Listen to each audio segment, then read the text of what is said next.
Okay, so just following on from yesterday's video, where I was using the graveyard ice golem zap.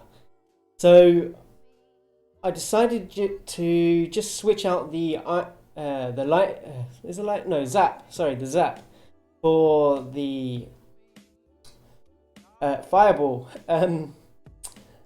And it's actually been working pretty good. So these are just the last 3 battles I've had with the fireball replacing the zap, and it's actually been pretty good. Even though it's just a level 7 fireball. So what I'm going to do is I'm going to start off with some game music in there first of all, and also I'll start off with this 3-1 victory against Elite Barb and Golem and Graveyard. So here you'll be able to actually just see how it fares against this type of deck. Now,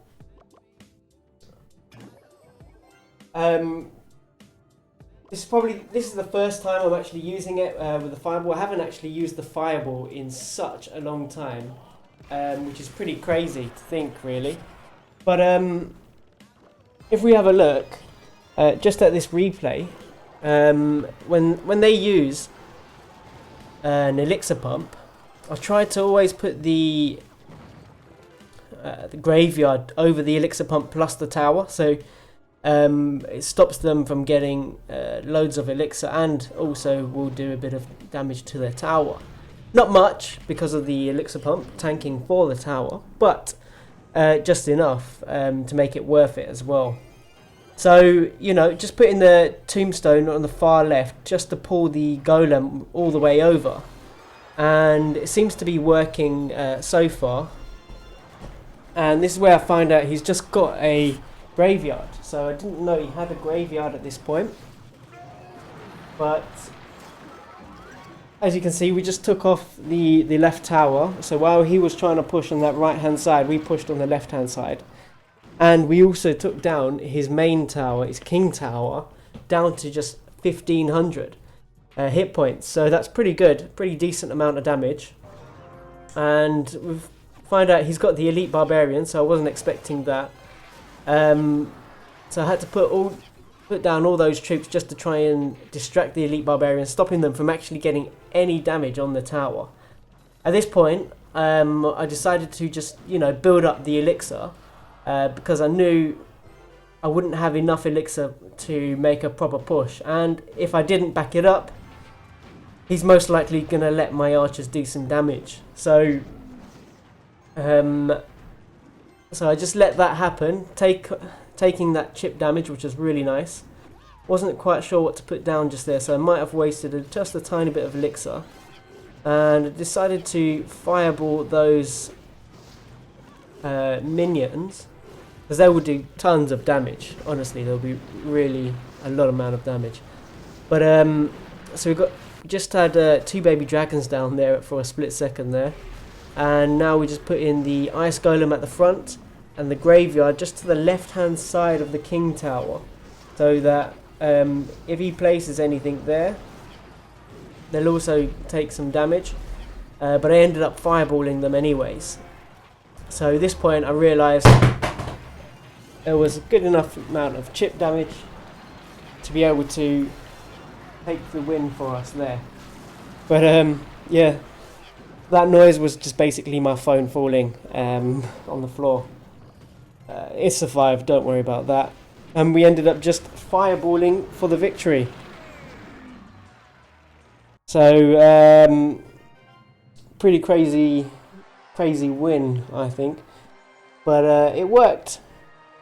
And that's the main thing. So that was the 3-1. So now we're going to watch the 1-1. 1-0, sorry, and this is against the Lava Hound balloon deck. So we find I'm playing this deck so often, and multiple variances of this deck, but essentially a tank and then the balloon right behind.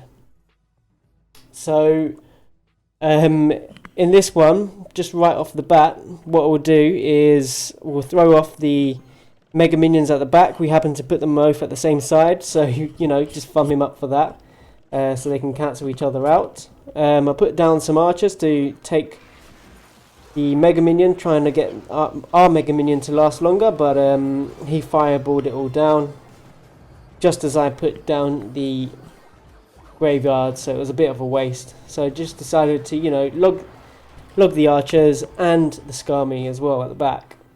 So right now I think I'm just ahead in Elixir by 1, perhaps, I think, which isn't too bad. After all that exchange, no one's done much damage at all to either side. So he puts down the Lava Hound for the first time, and I decide to rush the other hand of this game. So I rush the right hand side. I'll fireball once I get some. Actually, no, I don't fireball this time. No. I thought I would have, but never mind. I just had to get in front of the balloon, but I just couldn't do it just enough time. So the balloon did get 1 hit off on that tower, and it does an insane amount of damage. We're basically equal just because of that balloon. So that was a bad defense by me, but you know, it's just a learning curve from the first push that he's made with the oh dear, sorry about all that. What we'll do, pause that a second. There we go, no more interruptions. Sorry about that. But yeah, so we'll go ahead and try and attack again the right hand side. It's looking pretty crazy at the moment. We've got his tower down to 340. Sorry, 236, and he's still struggling to get our tower down below 1,000. So we go try and push a little bit more on that right hand side again. I end up leaving the ice golem for a little while, until I just put a couple of archers down. I fireball all of that away. I stick down the ice golem in there to distract the lava pups, and then to take the win with 10 seconds left to go, knowing he's unable to break through this defense. He will try and fireball it, but it would just be in vain. So there we go. Those are just 2 battles, switching out the zap for the fireball, which seemed to have worked really good. So there you go. Let's just do a quick chest open. Just another fireball, which is good, because I might be collecting these up. So this is the deck here. So I think I'll be collecting some fireballs soon once I get the Mega Minion to level 9. And here we are. So at the moment, second day in, with only 1 day and 15 hours left to go, and we have a clan chest, of 4 out of 10. So we're not doing too bad in that front. So anyway, guys, if you enjoyed that, I hope you give a thumbs up, and make sure you do subscribe. Leave any questions down below, and I'll see you on the next one.